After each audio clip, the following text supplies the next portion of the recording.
بسم الله والحمد لله والصلاة والسلام على رسول الله. يا ربنا زدنا علما وتقوى وبارك في أوقاتنا وفي أقوالنا وثبت أقدامنا ولا تكون علينا بل اهدينا إلى طريقة الحق ونستغفرك ونتوب إليك ونعتمد عليك ونتوجه إليك ونصلي ونسلم على الذي أرسلته بالهدى والدين الحق ليعلم الناس الطريق ليك، فنصلي ونسلم عليه على الدوام ونعترف أن هذا أمر موجود في القرآن ومن علامات أهل الإسلام. أما بعد, we wanted to focus on reforming our understanding with regard to marriage. And so we want to initiate a series of reflections which key in on issues that are fundamental to our own growth and management of our life situations on a psychological level, a spiritual level, interpersonal level.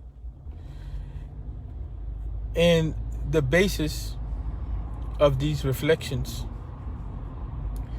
resides in the community itself and the principles and values of Islam, so that the approach that's taken to these reflections is grounded in where it is that the community has expressed concern.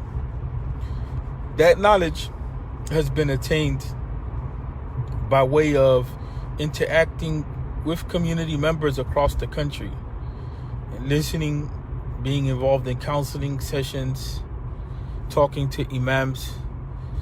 So the basis of this reflection with regard to how it is that these kind of themes are being brought to the fore, it has a lot to do with interacting with people themselves. It has a lot to do with where people feel the need is. And so, firstly, I wanted to begin with one of the most fundamental issues that we miss when it comes to the issue of marriage. One of the most fundamental issues that we miss out on is the issue of where we stand with ourselves. And so that the unit of success in a marriage is two-faced. It begins with where we are with ourselves and where we stand in relationship to each other. And so the first thing that we have to deal with is where are we at with ourselves with regard to the deen itself. And so one of the most important issues here is that where we stand with the other person will begin in the section on profiling, right? So we're talking about before and even after we enter the marriage. One of the things that we need to be clear on is ourselves. Many of us, we've been through the fire and back. Some of us have come to terms with our experience. Some of us have not come to terms with our experience. Or to be more correct, some of us have not come to terms with our experiences in life. And then some of us have not come to terms with our experiences in life and have an understanding of how it is that deen as a way of life, not just a set of practices or not just fundamentals of belief, but deen as a way of life, meaning that we have to have an understanding that Islam is not just a set of values and practices which pertain to my individual worship, But Islam is a way of life, and embodied in that way of life is a set of tenets of belief, principles of belief, values, principles of decision making, and rights and responsibilities. And it includes a community. And inside of that concept of community, it includes my family, whether Muslim or non-Muslim. It includes my neighbors, whether Muslim or non-Muslim. It includes my other Muslim brothers and sisters from other families and other communities. And that brings us to the concept of ummah, right? So this is something that, we have to be clear that we're operating out of a certain type of framework. And so in order to be able to have an understanding of deen as a way of life, there has to be a commitment to having a solid foundation in our practice of Islam. And in order to have a solid foundation in our practice of Islam, we have to have a commitment to understanding Islam. People run around thinking that they understand Islam, and it gets them into problems. I'll give you an example. If I have a certain conception of what's right and wrong, and if I have a certain conception of what Islamic practice is, and that conception of Islamic practice has nothing to do with life as a whole, but it just restricts me to this concept of, I'm just going to the masjid, I'm going to work, I have to stay away from these kuffar because they're haram, that type of mentality. You can't build a family on that. You can't build a family on that type of approach, because you're going to have to interact. Again, we had mentioned this before, that, rights and responsibilities, it doesn't pertain just to me and my little Muslim clique, but it pertains to me, my family, my neighbors, co-workers, others. In other words, there's a certain way of engaging in the world. And so on top of that, I can't limit my lifestyle, my concept of worship, to just me going to the masjid. When you have kids and you have a wife, or you have a husband and you have children, if you have no concept of fun in an Islamic sense, no concept of enjoying life in a renewing sense, then you're going to find yourself in a problem. Because it's like you're going to clash with your spouse when she wants to take the children to Muslim Great Adventure, and you're like, oh my God, it's just haram. Or she wants to go to the park, you know what I'm saying? And for you, it's an issue, and so then the kids and the wifey, they get locked at home while you go kick it with the brothers and you have whatever fun that you have. In other words, we have to learn that there's a set of relationships that we have to each other and to the world, that we have to engage in order for being healthy. And we have to realize that everybody in the world is not Muslim. And so we live in a world where it's not just a Mecca, Medina type of experience, that we're in the Kaaba and it's just only Muslims and it's just 5 days salah and we're just surrounded around the Kaaba, or we're in Masjid al-Nabawi, and and that is an example of two environments in which pretty much Muslims are not interacting with non-Muslims, and the only focus is pretty much just salah, and that's it. And that doesn't work as a complete lifestyle. You know what I'm saying? From the angle of where Muslims are at, where life is at, where raising a family is at. So having an understanding that, how do we engage the world? That comes back to being properly balanced in our definition of what deen is and what life is. And so then there's another issue that comes into that, and that's the issue of how we understand the effectiveness of Iman. This is one of the reasons why I believe fundamental to a renewal is our understanding of Iman as is understood in the Quran and the Sunnah. So when we look at, for instance, at the hadith of the 77 branches of Iman, 70 odd branches, however you want to take it, we find that Iman it encompasses anything from a smile to removing an obstacle from the middle of a pathway, towards being kind and believing in Allah and believing in the hereafter. It's pretty widespread. So that gives us an understanding about it, that the practice of deen,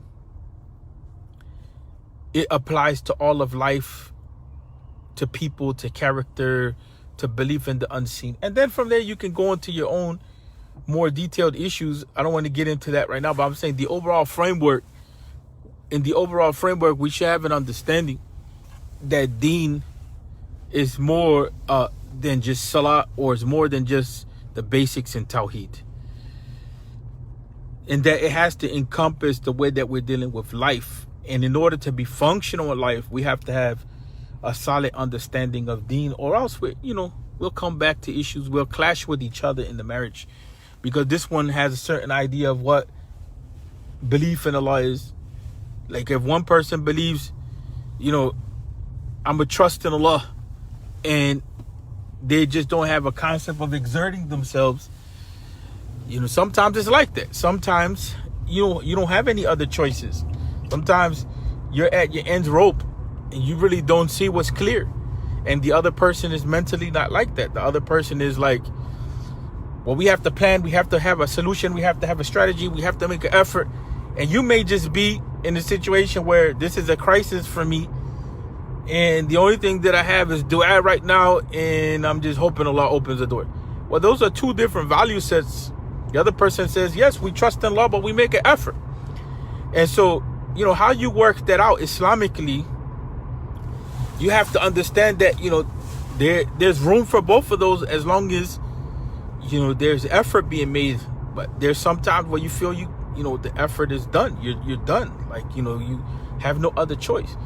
So the psychology of deen, how you approach tawheed, you have to understand that can vary, but we know that action is part of iman.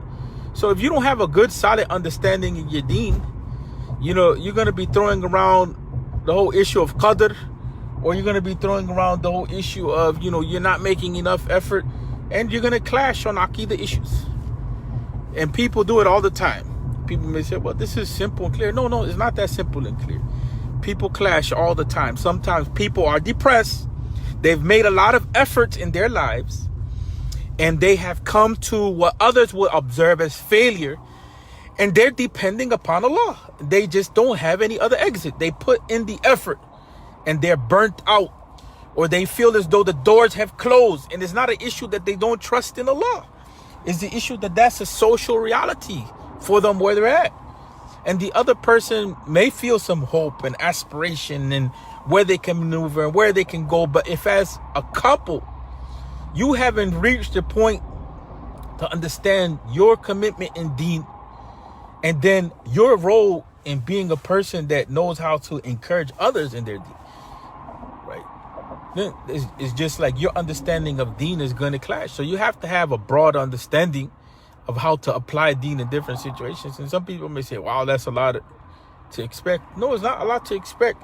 We're talking about a Muslim marriage. You don't go to be a doctor or engineer or a mechanic or any of that, a barber, whatever may be, a businessman without any skill set.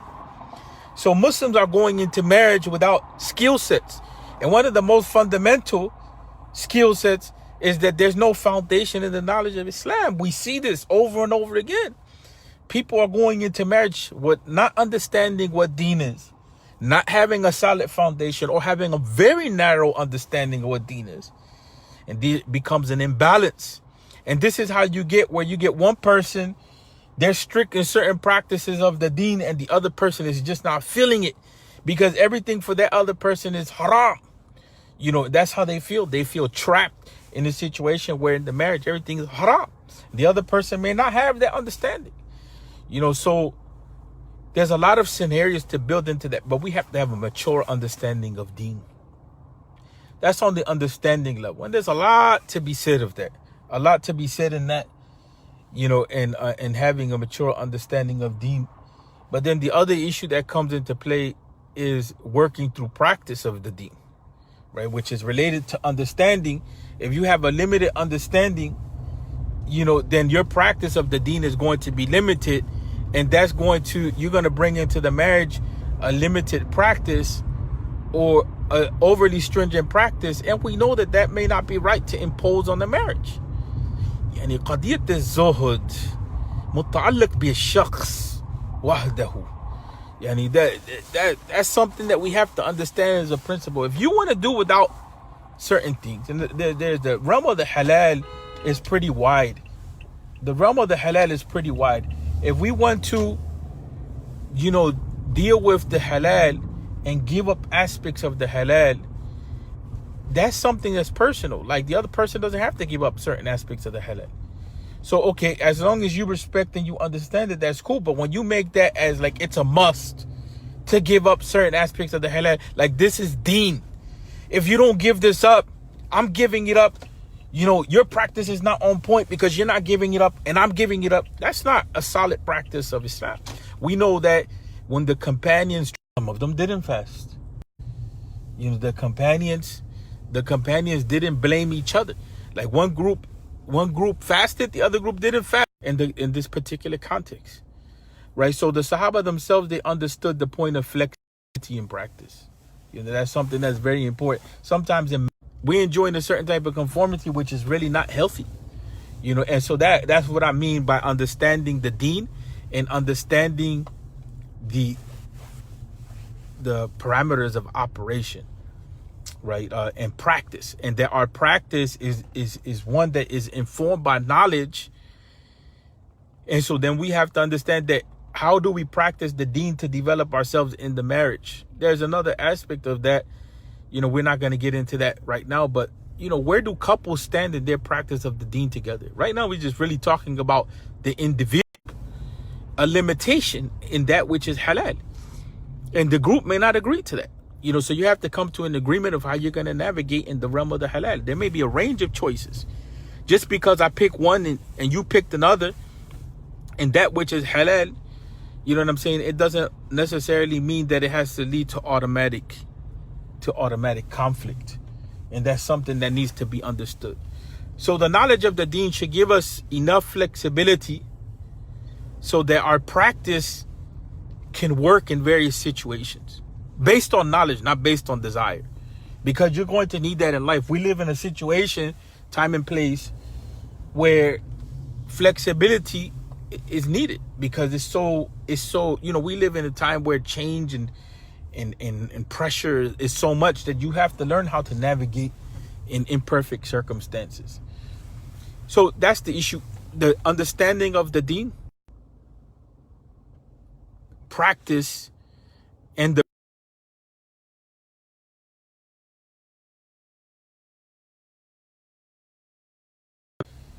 issue of profiling property. A lot of times when we go into these in this session, and we'll shut it out. The issue of profiling, a lot of times people, the way that they profile, I hear some situations which are extremely problematic. And sometimes people tell on themselves, people are not profiling for marriage in the right proper sense. I'll give you an example that's haram in action.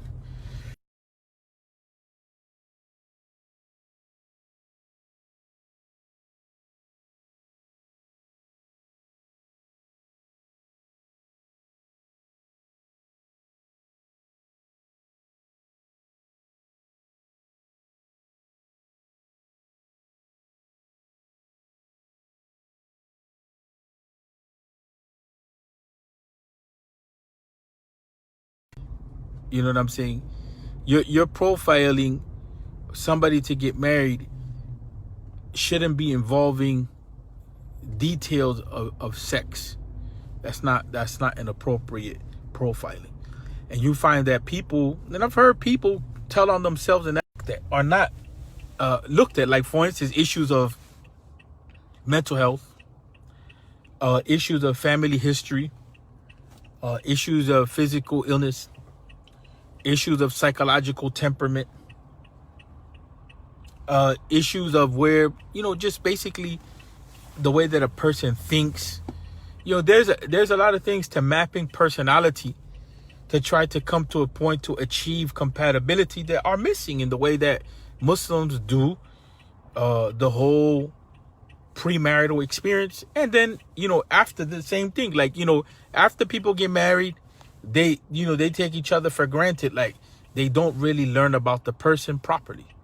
You know what I'm saying? Those things are problematic. So profiling people properly, to really get to see if there's compatibility is extremely important in the marital process. It's extremely important in the marital process. And that's something that has to be done properly on a lot of different levels. Like I mentioned, people are discovering after the fact that the person that they married to may have a psychological condition that they can't deal with, and it automatically leads to divorce. Whereas if you were to profile properly from the beginning, you wouldn't be in that situation. So now you got married and you feel as though you can't deal with that, and then you want to toss the person aside after you develop some type of intimate relationship with the person. That's not cool. You know what I'm saying? That's not cool. That's why the issue of not committing from the beginning and being careful about what you're committing to is important. You know what I'm saying? Even if it may mean that you look like you're scared to take a risk. Forget about what people think and what people say is your life. You're talking about being serious about marriage and what you want to commit to. And after you commit to, the profiling still continues. I talk to brothers that run into problems in their relationships. And I'm like, brother, do you even understand your wife? Do you understand your wife? Have you even come to a point of understanding there is a possibility that your wife is that type of person that when her menstrual cycle comes about a week prior to her menstrual cycle, she changes psychologically. You know what I'm saying? Or about a week after her menstrual cycle, she flips. Or during her menstrual cycle, she's a whole different type of person, or maybe very cool person. Do you even understand that about your own wife? That means you stop the profiling. You stop, and the profiling as a concept is coming to know the other person, right? But in this case, after the marriage takes place, after the marital contract takes place, is getting to understand the other person to be able to achieve better compatibility. You understand what I'm saying? And that's why some sisters are very good at making a marriage work, because they understand the husband really well. They understand the brother better than he understands himself. And that's why some sisters are very good at manipulating the situation, because they understand the psychology of the brother very well. And they are not like the Sulaim, that they see a good quality in the person and they want to use their understanding or their position, actually, I should say, in the marriage to better the person. They use it against the brother. Sulaim, she saw in her potential husband or potential mate a good set of qualities, but she told him, come into Islam. She knew he liked her. She knew that there was some magic there between them, but she took her power, her position as a woman, and what did she do? She took her power and her position as a woman, and she brought that into a situation where she could use it to her advantage in bettering the brother. Not to her advantage just for her personal interest, but her advantage in bettering the brother. And so she brought Islam to. That's positive. That's a positive manipulation. That's not a negative manipulation. But the idea of compatibility is the theme. So profiling is what's going to help us come to terms with compatibility. So that it continues. Profiling the person continues afterwards, but you shouldn't oppress the person too, in thinking that the person so good that you don't give that person a chance to growth. And that's another thing that happens in the relationship. That's why we said that it is a dangerous type of knowledge. Is a knowledge where you begin to gain an insight into a person's strengths and weaknesses if you do it well. And so it's like, where are you in that regard? If you're part of that relationship and you understand a person's strengths and weaknesses, what's your Islamic position in that? Is it that you're using that knowledge for benefiting the person and for their growth, or are you using it for their manipulation?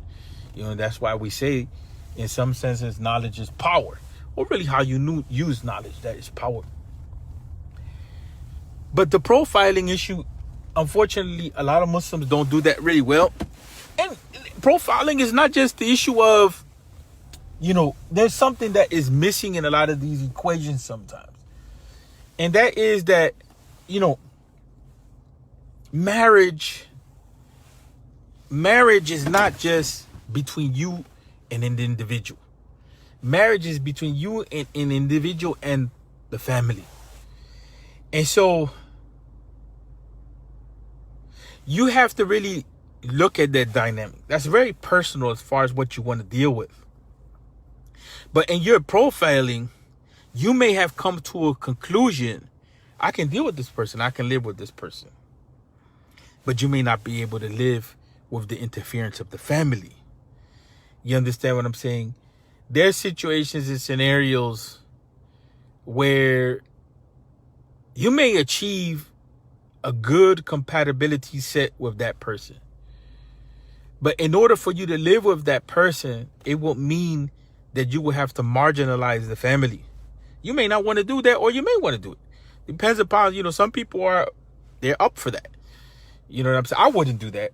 You know what I'm saying? If a person is living with their mother, or their mother is living with them, and I see that I can't deal with that woman, it's not nothing personal. It's just that there's not going to be a compatibility, because there's going to be a fight on point A, B, or C from the rip. You just know it. That that's going to be the situation from the beginning, from the initial steps, from the face value, whatever language you want to use. But understand that point. You have to decide now, how are you going to deal with that person? And so if you entered into that relationship thinking that you're going to come in and changing everything, you're mistaken. You're mistaken. That's not a good principle to come into the relationship with, that you're going to come in and change all these dynamics. That's why we're talking about the issue of basic compatibility. The profiling has to be achieved to a point where what is fundamental is where you're compatible at.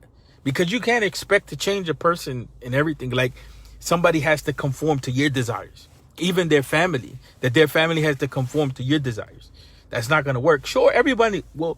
There will be some give and take. That's where change takes place. But you can't come in with that mentality, but I'm coming in and reforming everything. You know what I'm saying? That's why some situations may not work. You may, and this brings us to the third point. With time, you may have realized that yes, you can work it out with that person, but you can't work it out with their family. You can't work it out with other people that are involved. This is very important, especially for those who have children. You know what I'm saying? That, if you're looking at bringing somebody into your life, it may be a disaster on that level. And that's why some people wait before they get married. Even when they have children, when they wait to get remarried, because they realize that this could be detrimental to the children. Or it could be detrimental to my grandmother that I'm taking care of. Or it could be detrimental to my auntie who's staying with me. And so the other, that's the thing, is that, that's why with time, sometimes time is the only thing that will reveal these facts. Because you're giving so much time to trying to see if you're compatible with the other person. We're talking about now pre-marriage. You're taking so much time to see if you're compatible with the other person, with the person that you want to marry, that you kind of isolated or atomized or siloed that person from the from the marital structure itself, from the families, and that's why I say time, will give you an insight into those other things. That's why we're doing this. We're saying, save yourself some time. There's a certain type of framework that you should have in place that allows you to see certain things at a bigger level, than you may be looking at. You may just be looking like, whoa, that person, they're beautiful to me. There's some spark between us. Let me see if anything else is workable. And then you discover other things. It's like, if you don't profile the person properly, there's other things. Like, some people may have been molested in their childhood, and they may have worked through that, and they're just dynamic, awesome, holistic people, and they can function with other people, and that's not a detriment. There's other people that they've been molested. They worked through it. They're awesome people. You know what I'm saying? But they didn't work through it enough to be in a marriage. They didn't work through it enough to be able to be a dynamic person. It doesn't take away from their awesomeness, but it takes away from their ability to be in that type of relationship. And you have to get that straight and on point. You know, some people have been raped and they're beautiful people. You know what I'm saying? Handsome brother, beautiful sister, take care of themselves. You know, they're great at work, great career, you know, great catch from everything else. But they're emotionally a mess when it comes to being able to deal with certain things. And so it's like, you know, those are things that only time will reveal. You know, and that's why this Muslim conception of I just jump into a marriage, because marriage is something that we should jump into right away. In the 21st century, the deen is not asking us that. In a tribal society where people knew each other and families, and there was a cultural pressure, and you know, we're not talking about the Sahaba, and we're not talking about Medina or Mecca, where those people are really people that are family. You know what I'm saying? And they know each other. You know, we're not talking about these types of networks and all that. You're in situations now which are completely different. You know, there's psychological issues which come to the fore, you know, that have to be addressed, that can only be understood with time. And if you're not profiling properly, you'll end up in divorce. You know, after you do your profile and everything, then you need to come to terms. You know, I would say that a year is solid to get to know people in general. After about a year, you have to come to a determination. You can't continue with a drawn out process unless there's some sort of agreement there. You know, but if you decide prior to year, I wouldn't jump into a marriage 3 months. It's not enough time. 6 months, you're risking. You know what I'm saying? 6 months, you're risking. But 6 months, if you did some profiling, you may be able to work that out. But in our custom in the U.S., which is not 100% Islamic, but is influenced by Christianity and everything else, people are doing like about a year. You know, it's customary. It's where everyone is at, you know, even from different religions and all of that. Some people may say, well, that's not our Islamic practice. Well, you know what? The same people that are saying all of that are the same people that are in communities, and maybe even themselves, they've been married multiple times and divorced multiple times. You know what I'm saying? So don't run with people that say that they have an understanding of the Sunnah. Yani al-asl fi al-zawaj al-daymuma wal-istiqrar. Yani that's something that we have to be clear on. That the principle in marriage is stability and continuity. Stability and continuity. And so in order for you to be able to achieve stability and continuity, a lot of it has to do with compatibility. Now, there's something else, and I want to close with this. I already mentioned that the issue of time sometimes is what reveals certain things. Part of also it's good counsel. But if you have people that are jealous, if you have people that, you know, are not good in their mentality, they themselves are destroyed, they're going to give you bad feedback. You know, so that's the issue of good counsel. You have to be careful with that. And sometimes bad counsel even comes from imams. You know, I'm not one person that's just biased in that regard, but, you know, but a lot of community people too, they suck at these things. You know, but because people are not trained properly to deal with this stuff, you know, to look at these things. There's the issue of time. There's the issue of deen knowledge. There's the issue of really profiling of the person. You know, all of those things, all of those things are there in place. There's another factor that I'm trying to look at right now. I'm trying to regroup my thinking. You know, and that's the issue of where do you stand with the relationship during that time, you know, that you're profiling, you know, that you're trying to figure out where you are with yourself and with your deen and all of that. You know, that's why we have to be careful that every emotion, you know, we have to be careful that every emotion that we have, and especially in the initial phase, is not haphazard.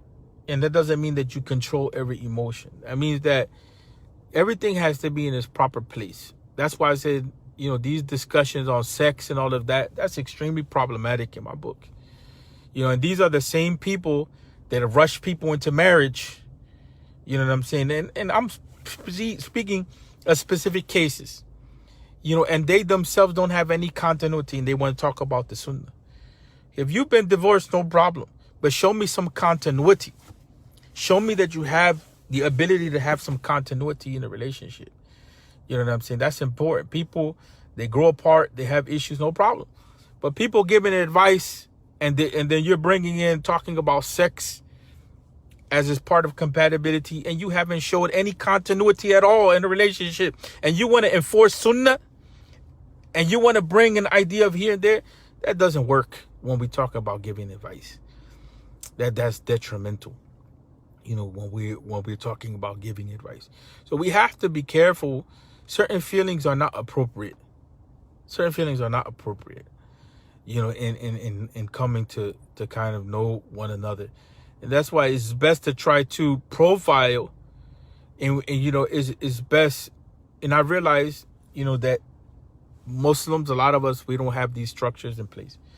There's another issue, and that's the concept of the wilaya.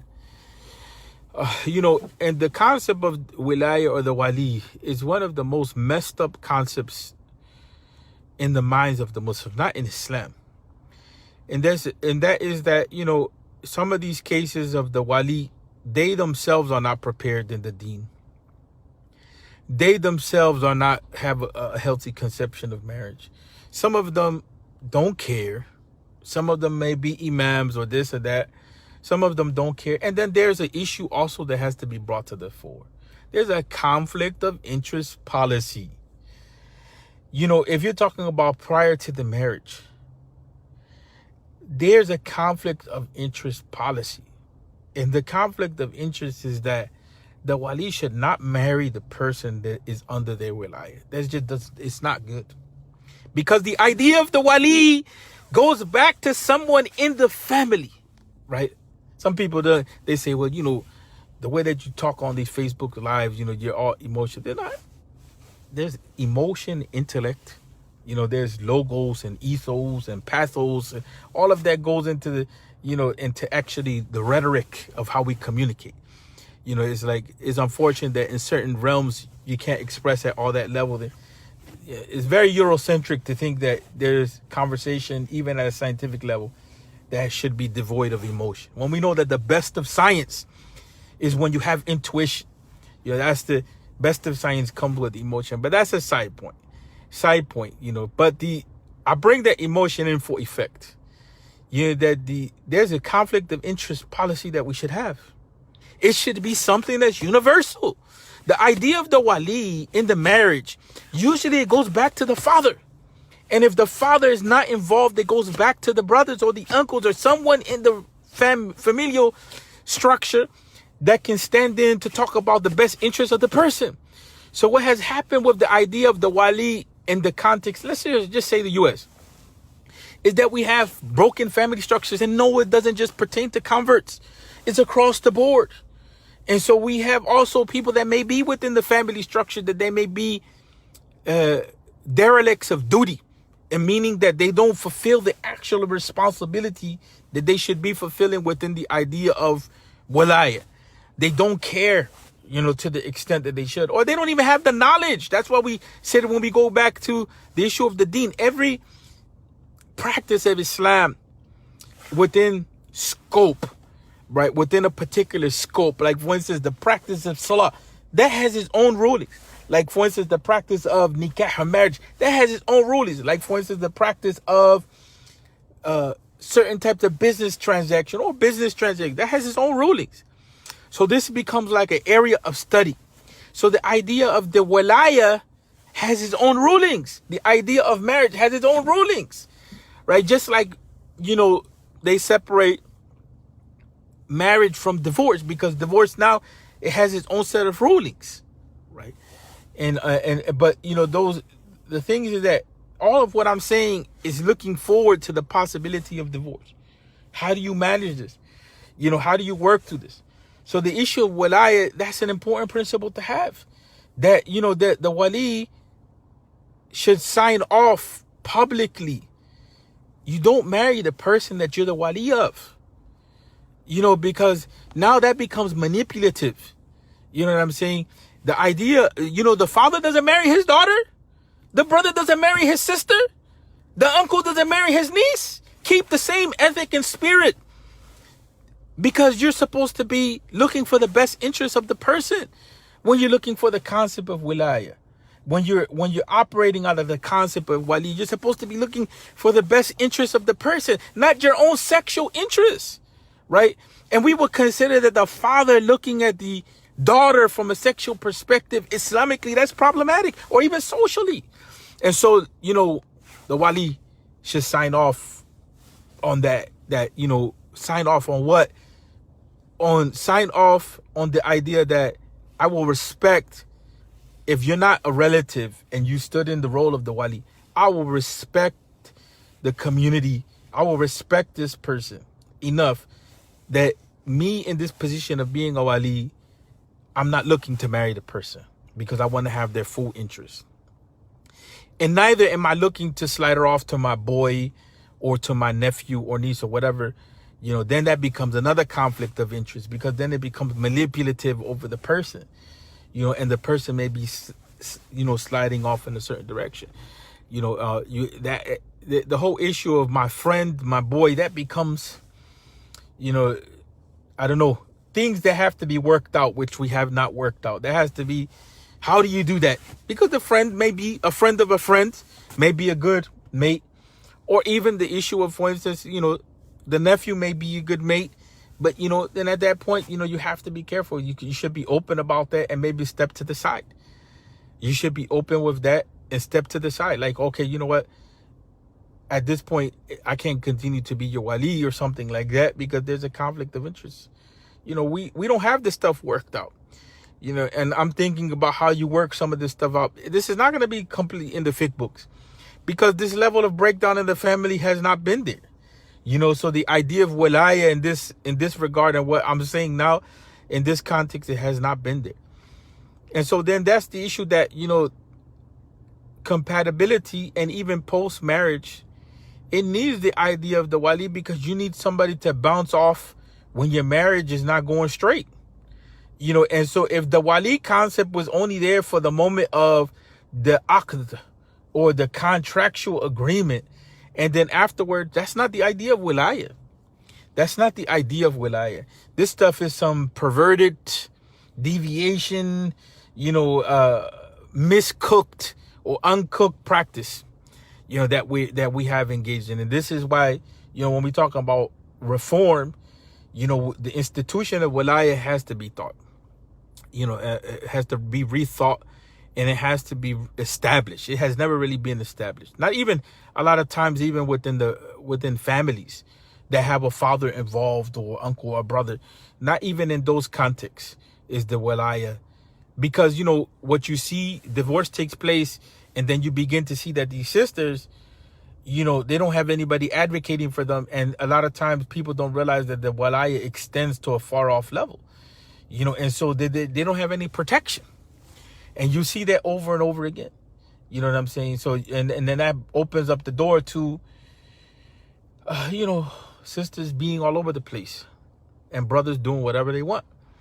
And all of us have to rethink these things. We have to rethink these things, because it gets problematic. It does get problematic. A sister, if you want to push also without even considering your wali, you should have chose the right wali. That's it. And then sisters will say, well, I don't have anybody. But that doesn't mean that now you go and you want to influence the brother. The brother may feel shy, and the sister may feel bold, and the sister may try to force herself on the brother.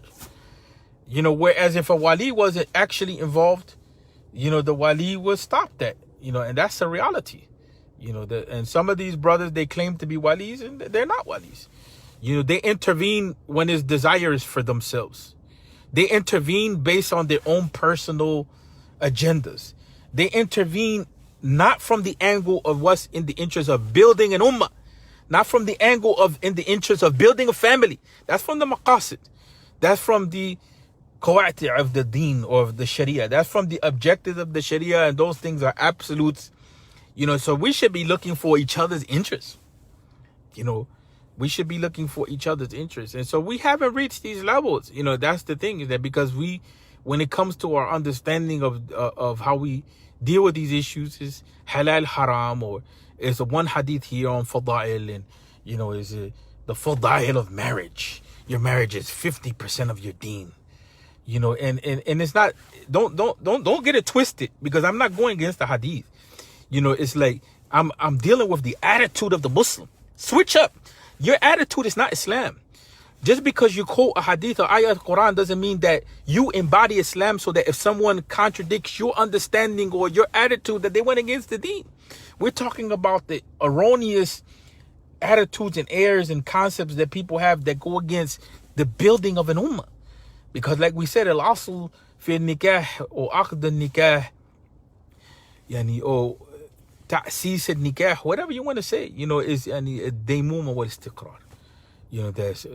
That is the foundation of the institution of marriage, or the building of the marriage, or the contractual agreement is the foundational point is basically stability and continuity. And that's why, even though the hadith is weak, that's why I have an issue with some brothers when they come in, they say, well, the hadith which says that, the most hated thing to Allah tabaraka wa ta'ala is divorce, that this hadith is weak, and this hadith is and this hadith has no basis, and that becomes the issue of you not understanding how to operate with the fiqh. You're going with, even if you say that you're doing a criticism of the matan, even if you say that you're doing a criticism of the matan, a criticism of the text, and you say, well, how can something that's halal be hated to Allah tabaraka wa ta'ala? It showed that you don't have a good understanding of fiqh. And I'm specifically thinking about certain people that have ilm, that have said this stuff. It showed that you don't have a comprehensive understanding. You have an atomistic understanding. And you're just looking at the issue of qadiyat al-sihha wal-butlan. You're just looking at the issue of whether this is sound and void. And that's it. That's where you're at. You're not looking at the bigger picture. You're not looking at other principles. You're not looking at how some scholars have seen it. And you don't have anything to replace it with. That's the problem that I also have. You eliminate the hadith off of the concept of saying that is weak. And you don't have anything you just make a free-for-all of divorce. Because that's the other issue that I need to get into, but I can't get into 100% because of the issue of time and all of that. Is the issue of making divorce a free-for-all in a situation in which the compatibility, under the idea of profiling people, it was never done properly. Or you may not even understand the situation that your spouse is in this particular time now, where you're looking for divorce, just as a scenario. You know what I'm saying? People don't understand physical health and how it impacts. You can be a person that now you have some sort of immune disease. Or you could be a person that now you have some sort of anxiety condition. Or you could be a person that has high blood pressure and this has altered diabetes. I know a case of diabetes where the brother and the sister didn't continue in the marriage. And they were married for a long time with children, not few children either. And it destabilized the marriage because they didn't know how to properly address the issue of how to manage the diabetes care. And it's unfortunate because the person was a doctor. And so then the situation comes to be, and it's okay. People are humans. They go through struggles. Person was a doctor and, his health went bad and this and that. And that affects your mental condition as well. And so it affects your emotional condition. It makes you moody. It makes you this. It makes you that. And so it's like not knowing how to deal with those types of situations, and it's like when you don't know how to manage it, and that goes to the issue of conflict resolution that's in another talk, but it leads to, not being able to work through those issues. And so, the counseling thing that comes into that, it destabilizes the marriage when it's not properly in place or people don't respect and this and that. And so that's what happens when our understanding of fiqh becomes limited to how we deal with certain hadith and this, that. There's multiple dimensions that have to be included in the issue of how we deal with marriage. And they pertain to sociology, looking at the community as a whole, looking at culture, looking at social realities, looking at psychological realities, physical realities, spiritual realities. All of that has to be in place. We have to come at it as a science. And it's not just a science in the engineering capacity where it's 1, 2, 3. It has to be there from a holistic angle. And we don't have that in place. There's an art to the whole issue of how we deal with sanatu zawaj.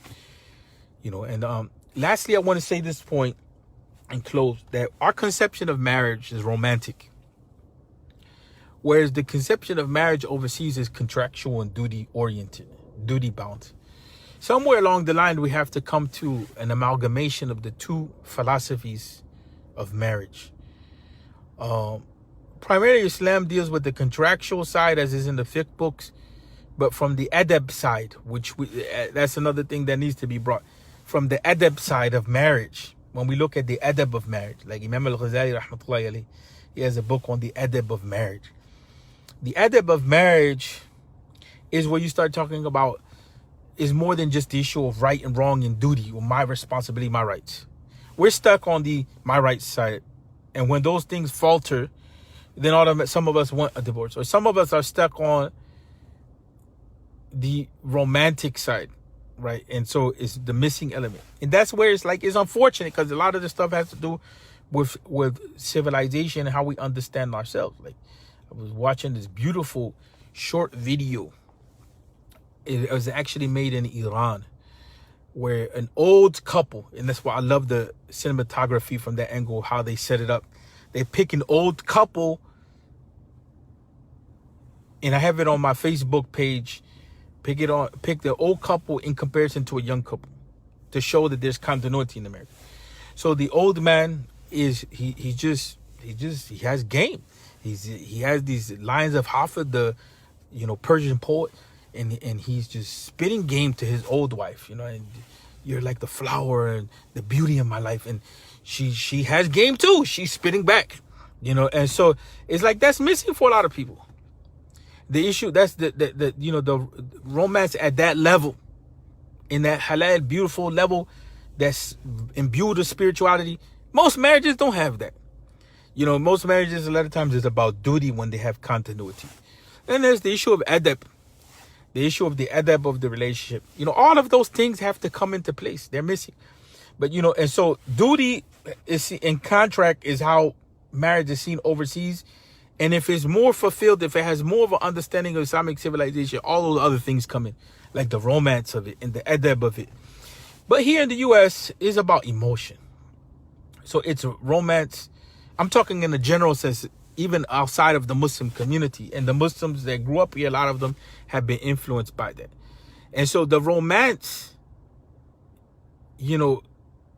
are at two components. The romance without the finance, like Big Daddy Kane used to say, is a nuisance. It's a nuisance. But the romance without the finance and without the proper dance, and without the proper dance here means, the contract or the fiqh, or how you properly deal with the situation, that becomes a nuisance. So you have to combine the reality of understanding the impact of economics on love with the issue of emotion, of properly engaging the emotion side, and the issue of rights and responsibility. So a lot of people, they get into divorce because they don't have a solid understanding of deen. They don't have a solid understanding of themselves and their issues. They don't have a concept of loyalty and commitment and duty. They don't know how to cultivate the relationship, right? And that has a lot to do with understanding the self. When you faqad the shay la yu'ti, as a principle, that the person that has a deficit in something doesn't have the capacity to give. So if you don't understand love outside of duty and rights and responsibilities, if you don't understand the human side, some of us, we have to be honest with ourselves and look in the mirror. Where are we at from being a human being? We have to be, don't be humble. Don't be arrogant and say, I know what it means to be a human being. The process of Islam is learning how to be a human being. You understand what I'm saying? And some of us, we've inherited structures of being a human being that suck. Some of us think that being a human being is like, I got the 3,000 square foot house, 2,000 square foot house. Yeah, I can chill. I have the nice car. I have the nice bank account, and and I'm an awesome human being. Dude, you may suck on the face of the earth. You have no respect for any human being at all. Your money doesn't mean anything to me. That's how we should be. You know what I'm saying? Your position, you don't know how to treat people. You're a dehumanizer. You think that your money is going to buy you everything in the dunya. You know what I'm saying? That's kind of, that's from an angle of Islamic teaching. So one of the Maulanas who was into guiding people, he would tell people straight up, you come into my circle, you don't know what you want, you wasting my time, get out. When you figured out what you want and you have respect for my time, then come back. And, part of that, as the story goes, it's like, if I don't teach the people adab, who will teach them adab? It may seem cruel, but the reality is that, no respect for time, this, that. And so the same thing comes that, how to have a respect for life, for people, for interaction, and so those things a lot of times are missing dimensions because we haven't learned them. We haven't learned them. We haven't studied them. We haven't talked about them. When's the last time you heard about this as a discussion in the masjid or in the community or this, that? Facebook, people talk about relationships all day long, how brothers and sisters suck, how people are not trustworthy, this and that. But you don't have a solid discussion how to be a better Muslim spouse. Don't give me that you borrow from YouTube video, some non-Muslim talking about the 5 principles of a successful marriage, and they don't even believe in Allah Tabaraka wa Ta'ala, and half of the stuff is based on emotion with no commitment. That's in the other video that they show is like they talk about, be true to yourself and be committed to yourself and pursue your happiness. And that if you combine the two together, what you have, pursue your happiness for some people means, let me dump this person because they're not making me happy and I need to go find someone that will. And that's where, that's Muslims need you need your own understanding of being a human being, your own understanding of success in light of Islam, your own understanding of how that works itself in relationships in light of building the ummah, halal, haram, thinking about the children, thinking about your own interests. We're not saying people stay married, even if your husband beats the hell out of you. I say it like that, out of the concept of duty. Mashallah, I have great respect for the people that promote duty to that level, but it's just wrong. Yes, let's promote duty, but at that level, that's completely wrong. So we end on that note. There's a lot to be said in that regard, but we need reform. We need reform on the way we deal with ourselves. It's not easy. And, a lot of us struggle with certain things because we have family lives that suck.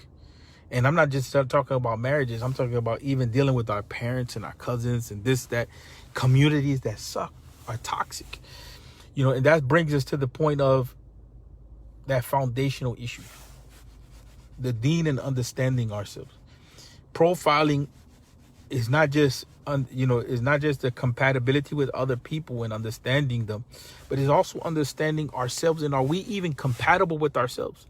Some of us have a fake Islamic personality, which does not have anything to do with bettering our condition in ourselves, because we have not come to terms, I hate to be in this negative way, with our brokenness. And I can say our immaturity. That's a little more light. But some of us are definitely broken. We have some serious issues that we don't want to confront.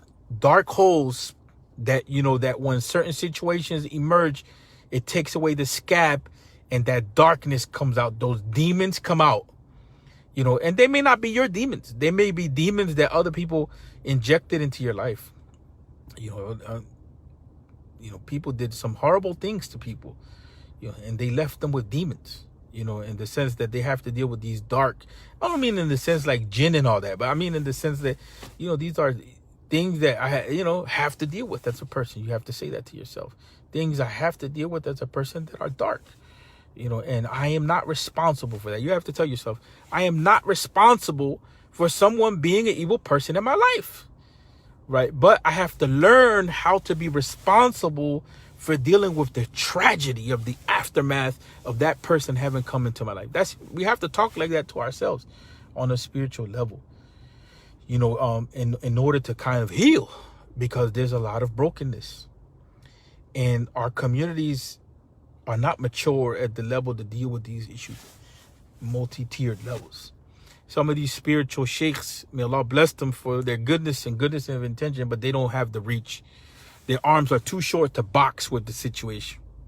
Get the metaphor? Your arms are too short to box with the situation. You know, your concept of spirituality has nothing to do with understanding how the economy impacts people or how it is that oppression has wrecked people. You know, your idea of spiritual elevation and ascension is based on a ladder, which has to do with a Muslim society, you know, which doesn't exist. And therefore, it has nothing to do with guiding people spiritually and their spiritual ascension in the context of what we live in the 21st century and with the histories of people as they are. Some people are dynamic at it. They understand. And to end on a note, there was a Maulana from South Africa, rahmatullahi alayhi. He passed away.